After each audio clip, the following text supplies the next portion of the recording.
कौन है बाबा खाटू श्याम? खाटू श्याम असल में भीम के पोते और घटोत्कच के बेटे बर्बरीक हैं। इन्हीं की खाटू श्याम के रूप में पूजा की जाती है। बर्बरीक में बचपन से ही वीर और महान योद्धा के गुण थे और इन्होंने भगवान शिव को प्रसन्न कर उनसे 3 अभेद्य बाण प्राप्त किए थे। इसी कारण इन्हें 3 बाणधारी भी कहा जाता है। क्या है मान्यता? इस मंदिर की एक बहुत ही खास और अनोखी बात प्रचलित है।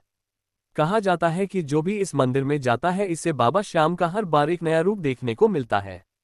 कई लोगों को उनके आकार में भी बदलाव नजर आता है।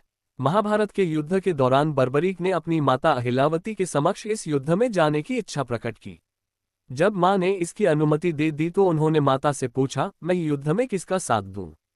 इस प्रश्न पर माता ने विचार किया कि कौरवों के साथ तो विशाल सेना, स्वयं भीष्म पितामह, गुरु द्रोण, कृपाचार्य, अंगराज कर्ण जैसे महारथी हैं, इनके सामने पांडव अवश्य ही हार जाएंगे। इसलिए उन्होंने बर्बरीक से कहा कि जो हार रहा हो तुम उसी का सहारा बनो।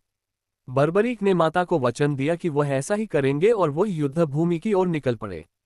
भगवान श्री कृष्ण युद्ध का अंत जानते थे, इसलिए उन्होंने सोचा कि अगर कौरवों को हारता देखकर बर्बरीक कौरवों का साथ देने लगा तो पांडवों का हारना निश्चित है। तब श्री कृष्ण ने ब्राह्मण का वेश धारण करके बर्बरीक से उनका शीश दान में मांग लिया। बर्बरीक सोच में पड़ गया कि कोई ब्राह्मण मेरा शीश क्यों मांगेगा। ये सोच उन्होंने ब्राह्मण से उनके असली रूप के दर्शन की इच्छा व्यक्त की। भगवान श्री कृष्ण ने उन्हें अपने विराट रूप में दर्शन दिए। इस पर उन्होंने अपनी तलवार निकालकर श्री कृष्ण के चरणों में अपना सिर अर्पण कर दिया। श्री कृष्ण ने तेजी से उनके शीश को अपने हाथ में उठाया एवं अमृत से सींचकर अमर कर दिया।